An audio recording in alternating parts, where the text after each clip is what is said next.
الحمدللہ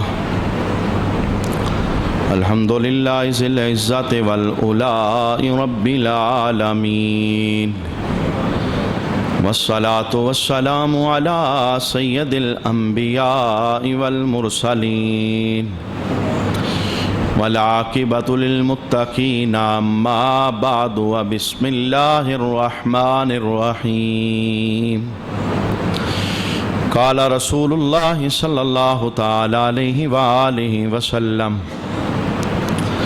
انا وعلی من شجرۃ واحدہ وبالمقام الاخری قال النبی صلی اللہ تعالی علیہ وآلہ وسلم من كنت مولاه فهذا علي مولا او كما قال علیہ الصلوۃ والسلام ان اللہ وملائکتہ یصلون علی النبی یا ایہا الذین آمنوا صلوا علیہ وسلموا تسلیما اللہم صل علی سیدنا و مولانا محمد وعلی آل سیدنا و مولانا محمد وبارک وسلم وصل علیہ الصلاۃ والسلام علیک یا سیدی یا رسول اللہ الصلاۃ والسلام علیک یا سیدی یا حبیب اللہ الصلاۃ والسلام علیک یا سیدی یا شفیع المذنبین وعلی آلک واصحابک یا سیدی یا رحمۃ للعالمین بعد از حمد و صلاۃ لائق عزت و تکریم جمیع احباب سامعین علی وقار، رمضان شریف کے دوسرے عشرہ میں جمعہ کی ادائیگی کے لیے ہم اللہ کے گھر میں حاضر ہیں۔ اللہ تعالیٰ ان ساتوں کو ہماری بخششوں کا سبب بنائے اور اس بخشش والے عشرے کے طفیل اللہ ہماری زندگی کی خطاؤں کو معاف فرمائے اور یہ رمضان گزرتے گزرتے ہمارے نامہ اعمال کو گناہوں سے صاف کر جائے، اس امر میں اللہ ہماری مدد فرمائے۔ آج 18 رمضان المبارک ہے، 21 رمضان المبارک حضرت علی المرتضیٰ رضی اللہ تعالی عنہ کا شہادت کا دن ہے۔ رمضان شریف کے اندر آپ کو اللہ تعالیٰ نے شہادت کا مقام مسجد میں نماز پڑھتے ہوئے عطا فرمایا۔ آج کی نشست میں آپ کے نام کرنا چاہوں گا اور بالخصوص چونکہ بہت ساری گزشتہ نشستوں میں حضرت علی رضی اللہ تعالیٰ عنہ کے جو فضائل ہیں ہم انہیں سماعت کر چکے ہیں۔ ہر دفعہ یہ کوشش ہوتی ہے کوئی نئی بات آپ کی گوش گزار کی جائے، علم میں بھی اضافہ ہو اور عمل کے اندر بھی بہتری اللہ پیدا فرمائے۔ آج میں نے اس جمعہ کی نشست کے اندر حضرت علی رضی اللہ تعالیٰ عنہ کے کچھ اقوال ان کا انتخاب کیا ہے جو ہم سیکھنا چاہیں گے۔ ایک تو آپ کے ساتھ جو محبت ہے، پیار ہے، اس کا ایک عملی ثبوت بھی ہمارے سامنے آئے گا، اور پھر اپنے معاشرے کے اندر ہم یہ نگاہ ڈالیں گے کہ بہت سارے لوگ حضرت علی رضی اللہ تعالیٰ عنہ کا نام لینے والے ہیں اور علی علی کی مالا جپنے والے ہیں، تو اللہ تعالیٰ نے مولا علی کے نام کا حقیقی فیض کسے عطا فرمایا ہے۔ نام لینا یہ بہت آسان ہے، نعرہ لگانا یہ بھی بہت آسان ہے، لیکن جس ہستی کا نام محبوب کریم علیہ السلام نے لیا اور جس ہستی کو عظمتیں اللہ کے محبوب کریم علیہ السلام نے عطا فرمائی، اس ہستی کے نقش قدم پر چلنا یہ اصل میں محبت کی معراج ہے، اور اس وقت ہمارے مسلمانوں کا ایک طبقہ اس معراج سے خالی ہے۔ آج میں نے حضرت علی رضی اللہ تعالیٰ عنہ کی بہت ساری تعلیمات میں سے چند تعلیمات ان کا انتخاب جمعہ کی نشست کے لیے کیا ہے۔ اللہ تعالیٰ سب سے پہلے مجھے اور آپ سب کو اس پر عمل کی توفیق نصیب فرمائے، اور اگر آپ محسوس کریں کہ ہمارے معاشرے کے اندر حضرت علی رضی اللہ تعالیٰ عنہ کا نام لینے والے بے شمار لوگ ہیں، نعرے لگانے والے بے شمار لوگ ہیں، اور سوا لاکھ کا نعرہ ایک ہی مرتبہ لگا دینے والے یہ بے شمار لوگ ہیں، لیکن اس تعلیم پر کون عمل کرنے والا ہے اور مولا علی کے نقش قدم پر کون چلنے والا ہے، آپ کو روز روشن کی طرح یہ بات نظر آئے گی کہ آل سنت حضرت علی کا نام بھی لیتے ہیں اور حضرت علی کے نقش قدم پر بھی چلتے ہیں۔ جو سب سے پہلا سبق اور جو آپ کا سب سے پہلا قول میں آپ کے سامنے عرض کرنا چاہتا ہوں، بہت بڑا سبق اس قول کے اندر موجود ہے۔ آپ ذرا اپنی زندگی کو ٹٹولیے گا، اگر آپ کی زندگی میں سبق کا یہ حصہ موجود نہ ہو تو پھر حضرت علی کے نام کا آپ نعرہ بھی لگاتے ہوں تو میں کہوں گا ذرا اس نعرے کی محبت کو مزید جوانی عطا کریں اور اس حصے کو اپنی زندگیوں کے اندر لانے کی کوشش کریں۔ حضرت علی رضی اللہ تعالی عنہ کی بارگاہ کے اندر سوال کیا گیا کہ اے علی یہ بتاؤ مسجد کی ایک مسلمان کی زندگی کے اندر اہمیت کیا ہے؟ جہاں ہم بیٹھے ہوئے ہیں، جمعہ کی ادائیگی کرتے ہیں، جہاں آ کے ہمارے ایمان منور ہوتے ہیں، جہاں آ کے دل کی کلیاں کھلتی ہیں، اس مسجد کی ہمارے ایمان کے اندر حیثیت کیا ہے؟ اب سنیے گا، حضرت علی رضی اللہ تعالی عنہ نے جو نعرہ لگایا ہے اور جو مسجد کی اہمیت کا بول بولا ہے، بڑا اونچا بول ہے، اور آج دور حاضر کے اندر علی کے محب کے لیے اس دور پر اور اس کول پر اور اس نعرے پر عمل کرنا یہ بہت زیادہ ضروری ہے۔ ذرا لفظ سنیے، حضرت علی رضی اللہ تعالی عنہ فرماتے ہیں، اے سوال کرنے والے، لو خیرت بین المسجد والجنہ، اگر اللہ مجھے اس بات کا اختیار دے کہ علی ایک طرف جنت ہے یا جنت لے لو اور دوسری طرف میرا گھر مسجد ہے یا مسجد لے لو، دو چیزیں تمہارے سامنے ہیں، دونوں میں سے ایک چیز تم نے لینی ہے، لو خیرت بین المسجد والجنہ، مسجد اور جنت کے درمیان اگر میرا رب مجھے اختیار دے دے تو حضرت علی فرماتے ہیں، مجھ سے محبت کرنے والوں میری محبت کی معراج بھی تو دیکھو، لاخترت المسجد، میں مسجد کو اختیار فرما لوں گا۔ اچھا یہ مسجد کو اختیار کر لوں گا، اس کے اندر راز کیا ہے؟ خود بھی بیان کرتے ہیں، کہتے ہیں اصل کے اندر یہ بات نہیں کہ جنت میں جانے سے میں انکاری ہو رہا ہوں، آپ فرماتے ہیں نہیں، جنت میں جانا یہ میری رضا ہے اور مسجد میں جانا یہ میرے رب کی رضا ہے، میں اپنی رضا کو اپنے رب کی رضا پر قربان کرتا ہوں۔ میں آپ کو سبق دینا چاہتا ہوں، آپ جس علاقے سے تشریف فرما ہوئے ہیں اپنے محلے کی مسجد کے ساتھ سالانہ تعلق نہ رکھیے، رمضان کا تعلق نہ رکھیے، یہ مسجد ایسا ایمان کا محور اور مرکز ہے، یہاں یومیہ تعلق رکھنا پڑے گا، یہاں ہر روز 24 گھنٹے میں 5 ٹائم آ کر اپنے آپ کو دھونا پڑے گا۔ مسجد ایسی ایمان کی عمارتگاہ ہے، میرے محبوب کریم علیہ السلام اعلان کرتے ہیں، جس بندے کو تم مسجد آتا جاتا دیکھو اس کی آنکھیں بند ہو جائیں تو اس کے جنازے پہ کھڑے ہو کے کہہ دینا فَاشْهَدُوا لَهُ بِالْإِيمَانِ، اللہ نے اسے ایمان کی دولت عطا فرمائی تھی۔ گویا مسجد کے اندر آنا جانا یہ ایمان کی معراج ہے، مسجد کے اندر آنا جانا۔ اور میں کہنا چاہوں گا حضور مولا کائنات حضرت علی رضی اللہ تعالی عنہ کو مسجد کے ساتھ پیار کتنا تھا، اللہ تعالیٰ نے مصلی رسول پر مسجد کے اندر نماز کی حالت کے اندر شہادت کی موت عطا فرمائی ہے۔ یہ حضرت علی رضی اللہ تعالیٰ عنہ کا مقام ہے، اور اگر حضرت علی کے بیٹے کا مقام دیکھنا چاہو، ابن علی کا، امام حسین کا، تو کربلا کی تپتی ریت پر 22,000 تلواروں کے سائے کے اندر آپ نے جاتے جاتے سجدہ کر کے بتایا تھا میرے بابے کو بھی سجدے سے پیار تھا اور مجھ حسین کو بھی سجدے سے پیار ہے۔ اور اگر آپ بالکل پیچھے جانا چاہیں، امام حسین کے نانا کو دیکھنا چاہیں اور ان کی زندگی کو دیکھنا چاہیں، میں جنت البقیع کے اندر بیٹھ کر اس بات کو اپنے احساس کے اندر لا رہا تھا۔ وہ منظر کیسا تھا جب میرے محبوب کی جسم پر نکات طاری تھی، کمزوری طاری تھی، سرکار اپنے بستر سے اٹھ نہیں سکتے تھے، تو حضور رحمت عالم صلی اللہ تعالی علیہ وسلم نے حکم دیا کہ ابو بکر کو کہو لوگوں کو نماز پڑھائے، اور جناب ابوبکر صدیق رضی اللہ تعالی عنہ لوگوں کو نماز پڑھاتے ہیں، اور اماں عائشہ کے حجرے کا پردہ اللہ کے محبوب اپنے ہاتھوں سے پیچھے کرتے ہیں، اور جب اپنے غلاموں کو مسجد کے اندر نماز پڑھتا ہوا دیکھتے ہیں سرکار سے رہا نہیں جاتا۔ حضور فرماتے ہیں اے غلاموں مجھے سہارا دو، میں مسجد جا کے نماز پڑھنا چاہتا ہوں۔ اور بخاری کے اندر روایت کے لفظ موجود ہیں، اللہ کے محبوب کریم علیہ السلام پوری طرح قدم بھی زمین پر نہیں رکھ سکتے تھے، بلکہ قدم گھسٹتے گھسٹتے وہ کچی مسجد کے اندر، کچے فرش کے اندر قدموں کا نشان پڑ گیا تھا۔ گویا سرکار بھی بتا رہے تھے دیکھو نا، مجھے مسجد سے پیار، علی کو مسجد سے پیار، حسین کو مسجد سے پیار، اور جو ہمارے ساتھ پیار کرنے والا ہے بھلا وہ مسجد کو تالا کیسے لگا سکتا ہے؟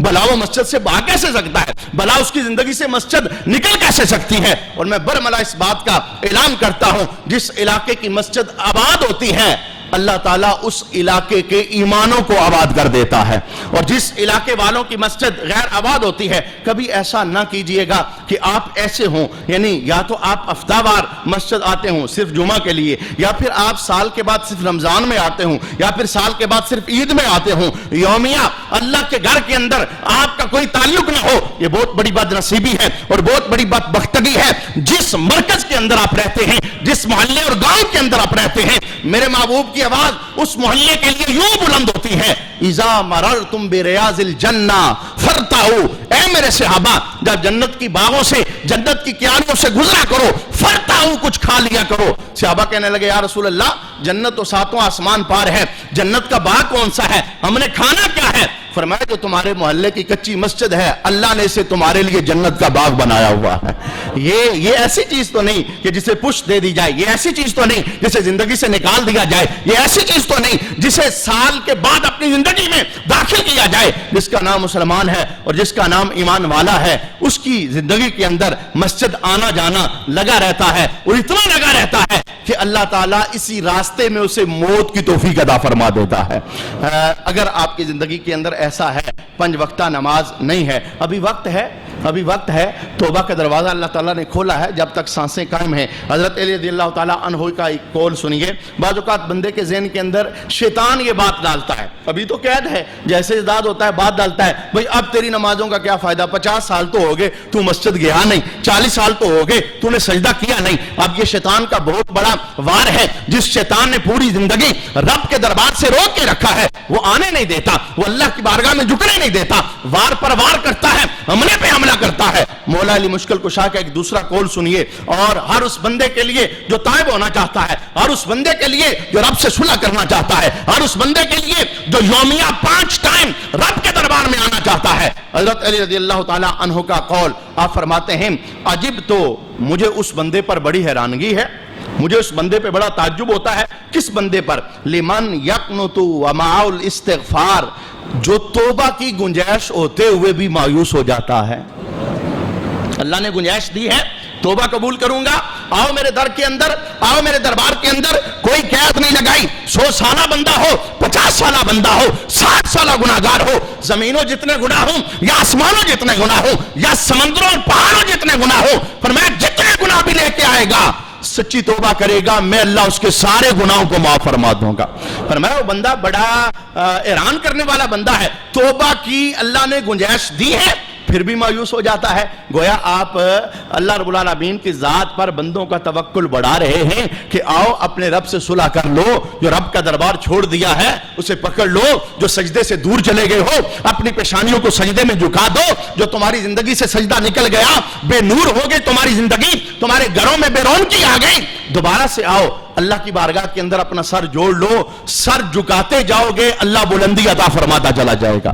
اچھا یہ میرا پہلا سبق تھا جو آپ سب کے نام ہے، جس کی زندگی کے اندر نماز کی پابندی نہیں ہے اپنی زندگی میں نماز کی پابندی لائیے۔ ہر دفعہ کیا ایسا نہیں ہوتا کہ ہر آنے والے رمضان، یعنی یہ تو گیا اگلا آئے گا، اس سے پہلے بہت سارے مسافر یہاں سے نکل جاتے ہیں؟ ہر دفعہ کیا ایسا نہیں ہوتا؟ جوان نکل جاتے ہیں، بوڑھے نکل جاتے ہیں، صحت مند چلے جاتے ہیں۔ جناب یہ پچھلے دنوں مرحوم محمد کفایت ان کے بھائی جمعرات والا دن تھا، میں بائک پر گزرا تو مرحوم محمد کفایت والے ٹھیے پر بیٹھے ہوئے تھے، گزرتے میرے دل کے اندر خیال آیا، میں نے کہا کل یہاں پر مرحوم محمد کفایت بیٹھا کرتے تھے، آج ان کے بھائی بیٹھ رہے ہیں، دکان چل رہی ہے لیکن مرحوم قبر کے اندر چلے گئے ہیں۔ جمعرات کا یہ دن بنتا ہے، دوسرے دن جمعہ آتا ہے، جمعے کے دن بغیر کسی بیماری کے، بغیر کسی تکلیف کے فوراً ہی اللہ حاجی محمد صالح کو اپنی بارگاہ میں بلا لیتا ہے۔ جی یہاں یوں اٹھتے ہیں لوگ، بری ہوئی دنیا چھوڑ جاتے ہیں، لگا ہوا میلہ چھوڑ جاتے ہیں اور پوری دنیا کو خیر آباد کہہ کے رب کے دربار میں پہنچ جاتے ہیں۔ لائق بندہ وہ ہوتا ہے جو وقت کو غنیمت جان کر کے اپنے رب کے دربار میں سچی توبہ کرتا ہے، کیا خبر کس ٹائم میری باری آ جائے۔ باری آنے سے پہلے پہلے میں اس تیاری میں تو ہوں، جب اللہ مجھے اپنے پاس بلائے، جب میری روح نکلے، جب اسرائیل روح قبض کرنے کے لیے آئے، میں اتنی تیاری میں تو ہوں کہ میں رب کی بارگاہ میں سچی توبہ کر چکا ہوں۔ اللہ تعالیٰ ہم سب کو سچی توبہ کی توفیق نصیب فرمائے۔ حضرت علی رضی اللہ تعالیٰ عنہ کا دوسرا قول رمضان شریف کے متعلق خاص کر کے، آپ ارشاد فرماتے ہیں کم من صائم لیس لہ من صیامہ الا الجوع والظمأ۔ آپ فرماتے ہیں بہت سارے روزہ دار ایسے ہیں جنہیں روزے سے سوائے بھوک اور پیاس کے کچھ میسر نہیں آتا۔ بہت سارے روزہ دار ایسے ہیں جنہیں روزے سے سوائے بھوک اور پیاس کے کچھ میسر نہیں آتا۔ میں اس کو مزید کھول کے بیان کرنا چاہوں تو حضور کی ایک حدیث سماعت کر لیں۔ اللہ کے محبوب کریم علیہ السلام نے ارشاد فرمایا کہ جو بندہ بری بات کہنا نہ چھوڑے اور بری بات پہ عمل کرنا نہ چھوڑے، اللہ کو اس کے بھوکا پیاسا رہنے کی کوئی حاجت نہیں۔ گویا یہ جو روزے کا نصاب ہے یہ صرف یوں تو نہیں صبح صادق سے لے کے شام تک منہ باندھ کے رکھو، تم نے کھانا کچھ نہیں، تم نے پینا کچھ نہیں، صرف یہی روزہ ہے، ایسی بات نہیں۔ روزہ صرف معدے کو خوراک سے روک دینے کا نام نہیں، روزہ ہر گناہ سے بچ جانے کا نام ہے۔ اگر آپ نے روزہ رکھا ہے، جھوٹ پھل بھی چل رہا ہے تو بھوک اور پیاس کے سوا کچھ میسر نہیں آ رہا، روزہ ہے ساتھ غیبت چل رہی ہے، روزہ ہے نظروں کا گناہ چل رہا ہے، روزہ ہے زبان پہ گالیاں ہیں، روزہ ہے 5 وقتہ نماز کی ادائیگی نہیں، روزہ ہے نماز تراویح سے بھاگ جاتے ہیں، روزہ ہے اللہ کی بارگاہ کے اندر جھکنا نہیں، یعنی روزہ ہوتے ہوئے بھی گناہ پر گناہ ہے۔ تو مولا علی مشکل کشا کہتے ہیں ایسے بندے کو روزہ سوائے بھوک اور پیاس اور مشقت کے کچھ نہیں دیتا۔ روزہ اللہ رب العالمین نے کیوں ہم پر لازم کیا؟ قرآن کے اندر اللہ اس فلسفے کو بیان کرتا ہے لعلکم تتقون، میں چاہتا ہوں تاکہ تم سونے سے مسلمان بن جاؤ۔ یہ تتقون کا میں نے ترجمہ کیا، تم پرہیزگار بن جاؤ، تم متقی بن جاؤ۔ روزے میں نے پہلی امتوں پر بھی لازم کیے تھے، تم پر بھی لازم کیے ہیں۔ یہ وجہ نہیں کہ صبح سے شام تک پیاسا رکھنا مقصود ہے، اگر صرف پیاس اور بھوک کا نام ہی روزہ ہوتا تو بکری کو ہم باندھ دیتے، صبح سے شام تک اسے کچھ نہ ڈالتے، بکری نے مرنا تو نہیں تھا، گائے نے مرنا تو نہیں تھا، کسی جانور کو ہم ایک جگہ پہ باندھ دیتے، نہ پانی دیتے نہ چارہ دیتے، اس سے بھی تو 12 گھنٹے نکال لینے تھے۔ اللہ فرماتا ہے نہیں، بھوک اور پیاس دینا یہ مقصود نہیں ہے، روزہ میں نے اس لیے فرض کیا ہے لعلکم تتقون، تم پر جو گناہ جم چکے ہیں، زنگ لگ چکے ہیں، گناہ دھل جائیں اور تم میری بارگاہ کے اندر پسندیدہ بن جاؤ۔ تو روزہ ہمیں اللہ کی بارگاہ کے اندر تقوی دار بنانا چاہتا ہے، یعنی روزہ اس کا بڑا مقصد کیا ہے؟ جھوٹ نکل جائے، غیبت نکل جائے، نظر پاک ہو جائے، اور بینک کے اندر اگر بندے کا سیونگ اکاؤنٹ ہے اور سود کا پیسہ گھر میں آ رہا ہے، بندہ وہ سود ختم کر دے، سیونگ اکاؤنٹ ختم کر دے، اللہ کے ساتھ اعلان جنگ ختم کر دے، ماں باپ کا نافرمان ہے تو قدموں میں جھک جائے، پڑوسیوں کو تنگ کرتا ہے تو صلح ڈال لے، حرام کماتا اور کھاتا ہے توبہ کر لے اور حق ادا کرے حقداروں کے، یہ روزے کا مقصد ہے۔ یعنی جو برائی ہماری زندگی کے اندر ہے، رمضان کا مہینہ اس برائی کو دور کر کے ہمیں اللہ کی بارگاہ کے اندر صاف کرنے کے لیے آتا ہے۔ آپ نے رمضان کے روزوں کے متعلق یہاں بھی چیک کر لیجئے، یعنی حضرت علی رضی اللہ تعالیٰ عنہ کا بہت بڑا سبق ہم سب کے نام ہے کہ رمضان شریف کا روزہ بندے نے رکھا ہے لیکن بھوک اور پیاس کے علاوہ اسے کچھ میسر نہیں آتا۔ یہ کون سا روزہ دار ہے روزہ رکھ کر بھی گناہوں سے باز نہیں آتا؟ کیسا روزہ دار ہے اور کہتا ہے میں نے بڑا احسان کیا ہے، گھر میں آتا ہے تو جناب اس کے چہرے پر 12 بجے میرے ساتھ کوئی بات نہ کرنا، میں روزے کے اندر ہوں۔ بھئی تمہیں روزہ ہے کہ جنگ کر رہے ہو؟ روزہ ہے یا تمہارے اوپر کسی نے کوئی بوجھ ڈال دیا ہے؟ روزہ تو اللہ نے اس لیے دیا تھا تاکہ تم سونے سے مسلمان ہو جاؤ۔ تم پہلے سے بھی بگڑ گئے ہو، تمہاری زبان کے اندر سختی آ گئی، تمہارے کردار کے اندر سختی آ گئی، تم کسی کے ساتھ بات کرنا گوارا نہیں کرتے، گھر میں ہوتے ہو تو گھر والوں کی خیر نہیں، باہر آتے ہو تو باہر والوں کی خیر نہیں، اور سب کو بتاتے پھرتے ہو میں روزے کے اندر ہوں۔ حالانکہ اللہ کے محبوب کریم علیہ السلام نے فرمایا تھا این رمضان کے اندر جو تمہارے ساتھ جھگڑا کرنے لگے نا تو تم نہ جھگڑا کیا کرو، بلکہ آگے سے کہہ دیا کرو انا صائمن، میں تو روزے میں ہوں، چونکہ روزہ مجھے روک رہا ہے، روزے نے مجھے اس کام سے روکا ہوا ہے، میں یہ کام نہیں کروں گا، تم نے کرنا ہے تو کر لو۔ خیر یہ اس قول کا پہلا حصہ تھا۔ حضرت علی رضی اللہ تعالیٰ عنہ اسی قول کا دوسرا حصہ جو گزشتہ نشست کے اندر بھی ہم نے سماعت کیا تھا وہ بیان فرماتے ہیں۔ آپ فرماتے ہیں وَكَمْ مِنْ قَائِمٍ لَيْسَ لَهُ مِنْ قِيَامِهِ إِلَّا السَّحَرُ وَالْعَنَاءُ۔ آپ فرماتے ہیں رات کا قیام کرنے والے کچھ ایسے ہوتے ہیں جنہیں سوائے جاگنے کے اور سوائے مشقت کے کچھ میسر نہیں آتا. یعنی یہ کون سے ہوتے ہیں جن کا قیام اللہ کی رضا کے لیے نہیں ہوتا؟ جو جناب تہجد پڑھتے ہیں تو دوسرے دن 10 بندوں کو بتا دیتے ہیں آج صبح جب میں تہجد کے ٹائم اٹھا اس وقت بادل تھے. بھئی مقصود تھا بادل بیان کرنا، ساتھ تہجد کو جوڑنا. یہ دل کے اندر کہیں یہ بیماری تو نہیں تاکہ اس سے پتہ چل جائے میں تہجد گزار ہوتا ہوں، میں رات کو اٹھنے والا ہوں، میں اللہ کی بارگاہ کے اندر تسبیح اٹھانے والا ہوں. اگر یہ اللہ کی بارگاہ میں رات کو اٹھنے والا معاملہ خالص ہو جائے تو اللہ تعالیٰ اس پر بڑا نور عطا فرماتا ہے. اور اگر اس کے اندر ریاکاری آ جائے، دکھلاوا آ جائے، تو حضرت علی رضی اللہ تعالیٰ عنہ فرماتے ہیں کہ کچھ جاگنے والے ایسے ہوتے ہیں جنہیں سوائے مشقت کے اور سوائے رات کے جاگنے کے اور کچھ میسر نہیں آتا. اللہ تعالیٰ ہمیں حقیقی روزہ رکھنے کی توفیق عطا فرمائے. یعنی روزے کی حالت میں اللہ ہر گناہ سے ہمیں محفوظ فرمائے، اور پھر جب رمضان گزر جائے تو اللہ تعالیٰ گناہوں کو ہماری زندگی سے دیس نکالا عطا فرمائے. چونکہ یہ دیکھیے نا، رمضان شریف کے اندر این روزے کی حالت میں اللہ حلال چیزوں کو بھی ہم پر تھوڑی دیر کے لیے حرام کر دیتا ہے. ایک مخصوص دورانیہ ہے، صبح صادق سے غروب آفتاب تک پانی کل تک حلال تھا، آج حرام ہو گیا. یعنی اس دورانیہ کے اندر ہم پانی نہیں پی سکتے. کھانا حلال تھا، آج ہمارے لیے ناجائز ہو گیا، ہم نہیں کھا سکتے. وجہ کیا ہے؟ بھئی جب اللہ ایک مخصوص ٹائم کے لیے حلال چیزوں کو بھی ہم پر روک رہا ہے تو بھلا پھر وہ حرام چیزوں کی ہمیں کیسے اجازت دے سکتا ہے؟ یعنی نظر ہماری گندی ہو جائے، میڈیا کے سامنے ہم نے روزہ رکھا ہے، وقت گزاری ہو رہی ہے، میڈیا کے سامنے اپنی نظروں کو گندا کیا جا رہا ہے. اللہ تعالیٰ سچی توبہ کی توفیق عطا فرمائے، اور اللہ ایسے روزے رکھنے کی توفیق عطا فرمائے جو روزے ہماری بخشش کا سبب بن جائیں. اچھا، تیسرا قول سماعت کیجئے. حضرت علی رضی اللہ تعالیٰ عنہ ارشاد فرماتے ہیں، اور یہ قول اپنے اندر بڑے اسباق رکھتا ہے. آپ فرماتے ہیں ایھا الناس اتقوا اللہ الذی ان کنتم سمیع. اے لوگو، اللہ سے ڈرو جو تمہاری ہر بات سنتا ہے. تو بالکل اولی سے بات کرو، اللہ تعالیٰ اولی سے اولی بات کو بھی سن لیتا ہے. اور حضرت علی رضی اللہ تعالیٰ عنہ فرماتے ہیں وَإِنْ أَدْمَرْتُمْ عَلِمًا، اور جو تمہارے دل کے اندر خیال پیدا ہوتا ہے اللہ اس خیال کو بھی جان لیتا ہے. حقیقی طور پر اللہ سے ڈرو جو تمہاری باریک سے باریک آواز سن لیتا ہے، اور جو تمہارے دل میں خیال پیدا ہوتا ہے اللہ تعالیٰ اس خیال کو بھی جان لیتا ہے. پھر آپ فرماتے ہیں وَبَادِرُ الْمَوْتَ الَّذِي إِنْ هَرَبْتُمْ أَدْرَكَكُمْ. اے لوگو، اس موت کی تیاری کرو جس سے بھاگنا بھی چاہو گے تو وہ تمہیں پکڑ لے گی. اس موت کی تیاری کرو، اگر تم بھاگنے کی کوشش کرو گے وہ تمہیں پکڑ لے گی. دوسرا جملہ وَإِنْ أَقَمْتُمْ أَخَذَكُمْ، اور اگر تم رک جاؤ گے، ٹھہر جاؤ گے، وہ اپنی گرفت میں تمہیں لے لے گی. اور تیسرا جملہ وَإِن نَسِيتُمُوهُ ذَكَرَكُمْ، اور اگر تم اسے بھول جاؤ گے وہ پھر بھی تمہیں یاد رکھے گی. اس موت کی تیاری کرو، اس کی طرف سبقت کرو. تم بھاگنا چاہو وہ بھاگنے نہیں دے گی، تم رک جاؤ وہ پکڑ لے گی، تم بھول جاؤ وہ پھر بھی یاد رکھے گی، اور اپنے مقررہ وقت پر آ کر تمہیں یہاں سے اٹھا لے گی. یہ بننے والی قبریں اور اٹھنے والے جنازے یہ روز بروز ہمیں دعوت فکر دیتے ہیں.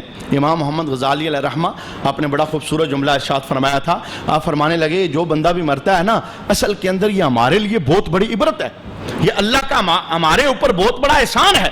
پوچھا گیا بھائی مر گیا، احسان کیا ہے؟ ہمارا تو بازو کٹ گیا، باپ چلا گیا، ہماری شفقتوں کی جگہ ختم ہو گئی، ماں چلی گئی، ہماری دعاؤں کا مرکز ختم ہو گیا، یہ ہمارے لیے احسان کیسے ہے؟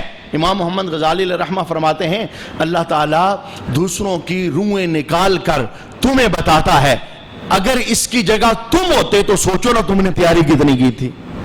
لیکن ہم نے یہ کبھی نہیں دیکھا. ہم نے ہمیشہ یہی کہا اچھا اسے کیا تھا، اچانک چلا گیا، کچھ بھی نہیں تھا، اچھا ایکسیڈنٹ ہوا ہے، اچھا بیمار تھا، اچھا اسے ہیپیٹائٹس تھا، اچھا کینسر تھا اسے. ہم نے اتنی باتیں کہہ کے اپنے آپ کو بلا دیا. حالانکہ امام محمد غزالی کہتے ہیں ہر اٹھنے والا جنازہ، ہر بننے والی قبر اور ہر مرنے والا بندہ تمہیں دعوت فکر دیتا ہے آج یہ جا رہا ہے، کل تیرا نمبر آنے والا ہے.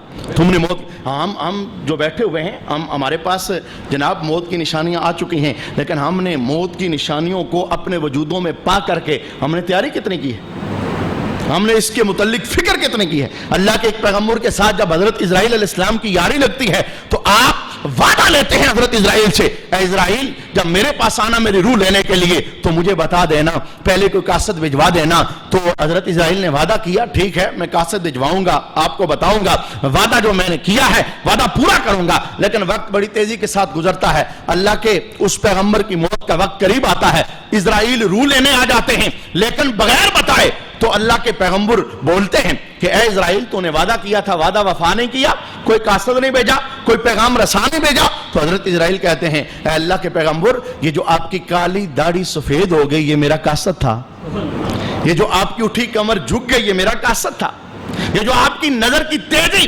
ماند پڑ گئی یہ میرا قاصد تھا. ہم اس محفل کے اندر بیٹھنے والے کتنے ایسے ہیں جن کے پاس موت کے قاصد آ چکے ہیں، لیکن پھر بھی ہم نے آنکھیں بند کی، پھر بھی ہم غافل ہیں، پھر کہتے نہیں ہمیں تو کچھ بھی نہیں ہے. 60 سالہ بندہ بھی مطمئن ہے نہیں میں نے تو ابھی بے شمار زندگی بسر کرنی ہے. حضرت عمر رضی اللہ تعالیٰ عنہ جناب اپنی مسند پر بیٹھے ہوئے تھے اور خلافت کی ذمہ داریاں نبھا رہے تھے. ایک بندہ آیا محفل کے اندر، آپ اپنے کام میں مصروف تھے، اس نے اونچی آواز کے ساتھ یہ جملہ بولا، کہنے لگا یا عمر لا تنس موتک، اے عمر خلافت کے اندر مصروف ہو جانے والے اپنی موت کو نہ بلانا.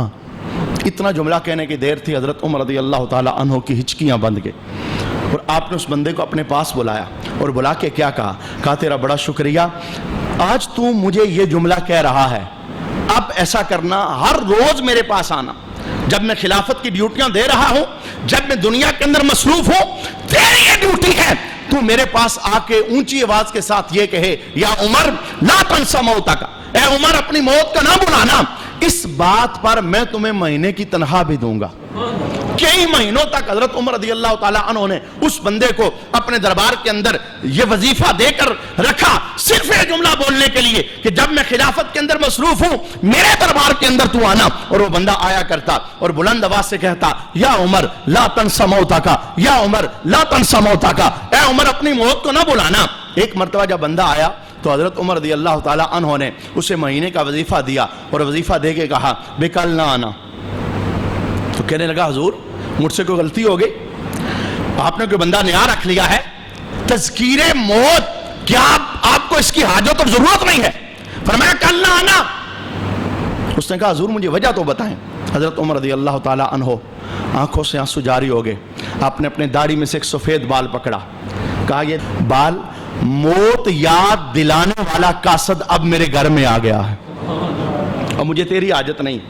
بھئی حضرت عمر کی داڑھی کا ایک بال سفید ہو جائے تو وہ کہتے ہیں اے ڈرانے والے اب تیرا وظیفہ ختم، تو نہ آنا، مجھے موت سے ڈرانے والا میرے گھر میں آ گیا ہے، میرے چہرے پہ آیا ہے. جب میں سفید بال کو دیکھتا رہوں گا موت یاد آتی رہے گی، ڈرتا رہوں گا.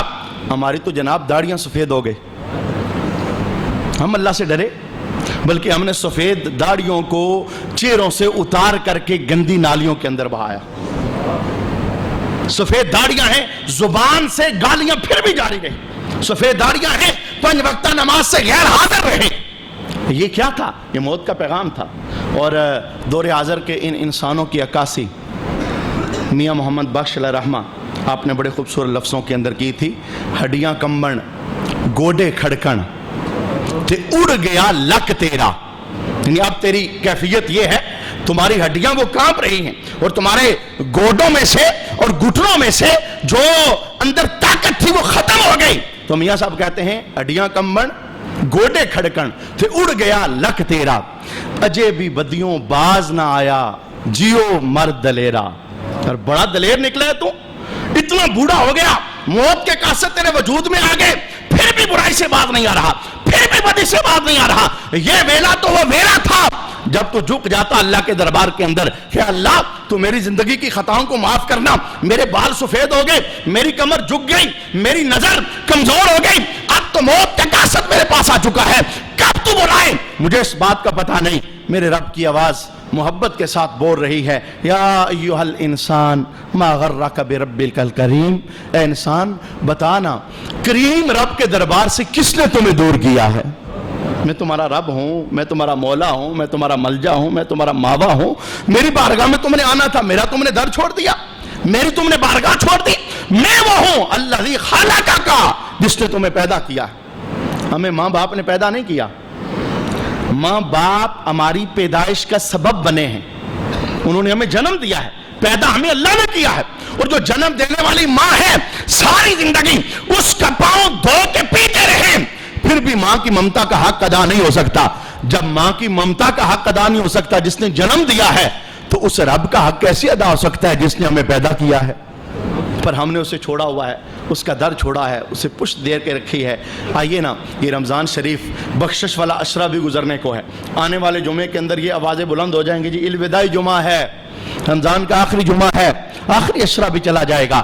آئیے اللہ کی بارگاہ کے اندر یوں تائب ہو جائیں کہ اللہ ہمیں اپنی پسند کا بندہ بنا لے، ہر گناہ کو اپنی زندگی سے دیس نکالا دے۔ ہمیں پتہ ہے ہماری زندگی کے اندر کیا کیا کمزوریاں ہیں، اگر کسی کی نظر گندی ہے اس گناہ سے توبہ کرے، کسی کی کان گندے ہیں اس گناہ سے توبہ کرے، کوئی حرام کھاتا کماتا ہے اس گناہ سے توبہ کرے، کسی کا سودی لین دین ہے اس گناہ سے توبہ کرے، کوئی ماں باپ کا ناشکرا اور نافرمان ہے اس گناہ سے توبہ کرے، کسی نے اپنے آپ کو شیطان کا قیدی بنایا ہوا ہے اس گناہ سے توبہ کرے، کوئی سجدے سے دور ہے اس گناہ سے توبہ کرے، جو گناہ بھی زندگیوں میں پختہ ہو چکا ہے گناہ سے توبہ کریں۔ رمضان آپ کو اللہ کی بارگاہ میں بخشوانے کے لیے آیا ہے، یہ مہمان واپس جائے تو ہماری بخش۔ میرے محبوب کریم علیہ السلام نے اس لیے تو کہا تھا، فرمایا بڑا بدبخت بندہ ہے، جبرائیل کا جملہ حضور کی آمین، بڑا بدبخت بندہ ہے جس نے رمضان پایا اور اپنی بخشش نہ کروا سکا۔ رمضان پایا پر غفلت ہی میں گزر گیا پورا رمضان، اس کا نہ رو سکا، نہ اللہ کی بارگاہ میں توبہ کر سکا، نہ تائب ہو سکا، نہ گناہوں سے معافی مانگ سکا، دن بدن غفلت۔ اور میں آپ کو بتاؤں یہ مذہب کا باقاعدہ ضابطہ ہے، جب گناہ زیادہ ہو جائیں اور ان گناہوں کا ازالہ نہ کیا جائے تو دل پر زنگ لگتا رہتا ہے۔ ایک جمعے کے متعلق میرے محبوب نے فرمایا تھا، ایک جمعہ جان بوجھ کر چھوڑو نا، سیاہ نقطہ دل پر لگ جاتا ہے، دوسرا چھوڑو نقطہ پھیل جاتا ہے، تیسرا چھوڑو نقطہ مزید پھیل جاتا ہے۔ یہ صرف جمعے کی بات نہیں، ہر گناہ کی یہی شان ہے، جب ایک گناہ تسلسل کے ساتھ بندے کی زندگی میں آتا ہے تو بندے کے دل کو کالا کر دیتا ہے، اور پھر ایک وقت ایسا آتا ہے حق بات بندے کے دل پر اثر نہیں کرتی۔ تو انسان کو اپنے دل کو پاکیزہ کرنا اور پر نور کرنا، اس کے لیے اللہ کی بارگاہ کے اندر رحمت اور توبہ کو لینا چاہیے اور اللہ کی بارگاہ سے فضل مانگنا چاہیے کہ اللہ تعالیٰ ہمارے گناہوں کو معاف فرمائے اور ہماری زندگی کے اندھیروں کو اللہ تعالیٰ نور کے اندر تبدیل فرمائے۔